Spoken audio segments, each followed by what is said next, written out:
کسی گاؤں میں ایک غریب مولوی رہتا تھا۔ وہ اس چھوٹے سے گاؤں کی اکلوتی مسجد کا امام تھا اور نماز کے علاوہ گاؤں کے بچوں کو قرآن بھی پڑھاتا تھا، جبکہ اس کی بیوی گاؤں کی بچیوں کو مدرسہ پڑھاتی تھی، جس سے ان کا گزر بسر ہو جاتا تھا۔ ان کی ایک ہی بیٹی تھی جو کہ بہت خوبصورت تھی۔ اس کی خوبصورتی کے چرچے دور دور تک پھیلے ہوئے تھے اور یہی بات گاؤں کے چودھری صاحب کے بیٹے تک بھی پہنچ گئی۔ اس نے موقع کی تلاش شروع کر دی کہ کسی طرح ایک بار اس حسین لڑکی کو دیکھ لے۔ آخر وہ ہے کیا بلا؟ ایک دن وہ مولوی صاحب کے گھر چلا گیا کہ کچھ نیاز وغیرہ دینے کے بہانے مولوی کی بیٹی کا دیدار ہو جائے، اور اس طرح وہ اپنے مقصد میں کامیاب ہو گیا۔ جب امام مسجد میں نماز پڑھا رہے تھے تو اس نے دروازے پر دستک دی اور مولوی کی بیٹی کی آواز آئی، کون؟ اس نے کہا کہ اس کے پاس جو کچھ سامان ہے جو چودھری صاحب نے بھیجا ہے وہ لے لیں۔ لڑکی نے کہا کہ آپ دروازے میں رکھ دیں، میں اٹھا لوں گی۔ اس نے سامان رکھ دیا اور وہیں انتظار کرنے لگا۔ جب لڑکی نے سمجھا کہ سامان رکھنے والا چلا گیا ہے تو اس نے سامان اٹھانے کے لیے دروازہ کھولا تو اس لڑکے نے اسے دیکھ لیا، دیکھا ہی نہیں بلکہ اس پہ عاشق ہو گیا اور وہیں اپنا دل دے بیٹھا۔ لڑکا گھر آیا اور ضد پکڑ لی کہ اس نے شادی کرنی ہے تو مولوی کی بیٹی سے ہی کرنی ہے۔ چودھری صاحب اس رشتے کے حق میں نہیں تھے۔ انہوں نے بیٹے سے کہا کہ میں جا کر مولوی صاحب سے بات کرتا ہوں۔ چودھری صاحب آئے اور مولوی سے کہا کہ میرا بیٹا شراب پیتا ہے، جوا کھیلتا ہے اور ہر برائی ہے اس میں اپنے بیٹے کے لیے آپ کی بیٹی کا رشتہ مانگنے آیا ہوں۔ اگر آپ انکار بھی کر دیں گے تو میں ہنسی خوشی چلا جاؤں گا۔ یہ نہ سوچنا کہ میری ناراضگی آپ کی زندگی میں کوئی خلل ڈالے گی۔ اب ظاہر ہے ایسی بات میں تو مولوی صاحب نے انکار ہی کرنا تھا۔ چودھری صاحب گھر گئے اور بیٹے سے کہا کہ مولوی نے انکار کر دیا ہے اور اب دوبارہ کبھی اس گلی سے بھی نہ گزرنا ہے۔ لیکن لڑکے کو بہت غصہ آیا کہ اتنی دولت، عزت اور شہرت کے باوجود مولوی نے یہ رشتہ کیسے ٹھکرا دیا۔ میں اس سے انتقام ضرور لوں گا، اور اس نے دل میں انتقام کی ٹھان لی۔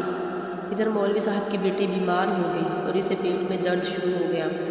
پہلے تو وہ گھریلو ٹوٹکوں سے علاج کرتے رہے، لیکن جب بیٹی کا پیٹ پھولنے لگا تو وہ گاؤں کے واحد حکیم کے پاس چلے گئے۔ اس وقت الٹرا ساؤنڈ وغیرہ اور جدید آلات تو تھے نہیں، لہذا حکیم صاحب نے بچے کی نبض چیک کی، پیٹ درد کی شدت کا جانچتے ہوئے بتایا کہ آپ کی بیٹی تو حاملہ ہے۔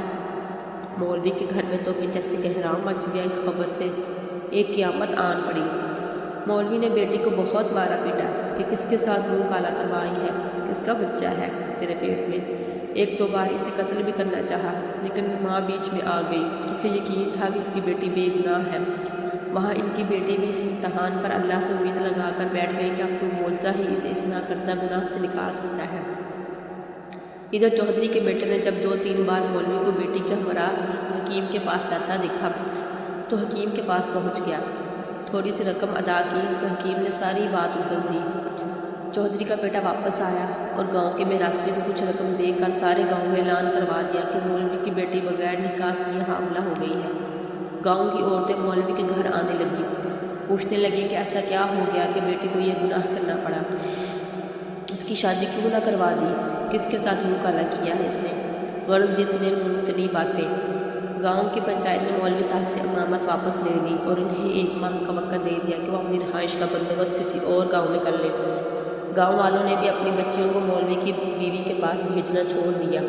ہر طرف سے مولوی صاحب پریشانیوں میں گھیرے جا چکے تھے، انہیں کوئی راستہ دکھائی نہیں دے رہا تھا۔ ایک دن وہ پریشانی کے عالم میں بیٹھے تھے کہ دروازے پر دستک ہوئی۔ جا کر دروازہ کھولا تو سامنے ایک خوبرو نوجوان کھڑا تھا۔ اندر آنے کی اجازت طلب کی تو مولوی صاحب پریشانی کے عالم میں کچھ سوچنے لگے۔ لڑکا سمجھ گیا اور اپنا تعارف کروایا کہ میں آپ کا شاگرد ہوں، بچپن میں آپ سے قرآن پاک پڑھا تھا، فلاں شخص کا بیٹا ہوں اور برابر والے گاؤں سے آیا ہوں۔ مولوی صاحب نے پہچان لیا اور اسے اندر لے آئے۔ اس نے اپنے آنے کا مقصد بتاتے ہوئے کہا کہ اسے معلوم ہوا ہے کہ آپ کی بیٹی کے ساتھ یہ ماجرا پیش آیا ہے۔ مزید بتایا کہ وہ شہر سے حکمت کا کورس مکمل کر کے آیا ہے اور گاؤں میں حکمت خانہ بنانے کا ارادہ رکھتا ہے، لیکن آتے ہی اسے اس بات کا علم ہوا تو اسے یقین نہیں آیا کہ یہ واقعہ سچ ہے اور وہ اس کا راز معلوم کرنے پہنچ گیا۔ مولوی صاحب کو بھی کچھ امید سی نظر آنے لگی۔ اس لڑکے نے مولوی صاحب کی بیٹی کی نبض دیکھی، کچھ تفصیلات پوچھی اور پھر کچھ سوچتے ہوئے مولوی صاحب سے ایک بکرا اور ایک کتے کا بندوبست کرنے کو کہا، جبکہ لڑکی کو دن کا کھانا کھانے سے منع کیا اور بھوکا رہنے کو کہا۔ اس کی بات پر عمل کرنا پڑا۔ مولوی صاحب اور کرتے بھی کیا، ڈوبتے کو طریقے کا سہارا۔ رات تک سارا بندوبست کر دیا۔ لڑکے یعنی حکیم نے گاؤں کی کچھ معزز عورتوں کو بھی بلوا لیا اور ان سے بکرے کا گوشت پکانے کو کہا۔ جب گوشت پک چکا تو اس لڑکے نے لڑکی سے کہا کہ پیٹ بھر کر گوشت کھائے۔ لڑکی بھی صبح سے بھوکی تھی، جی بھر کر گوشت کھایا۔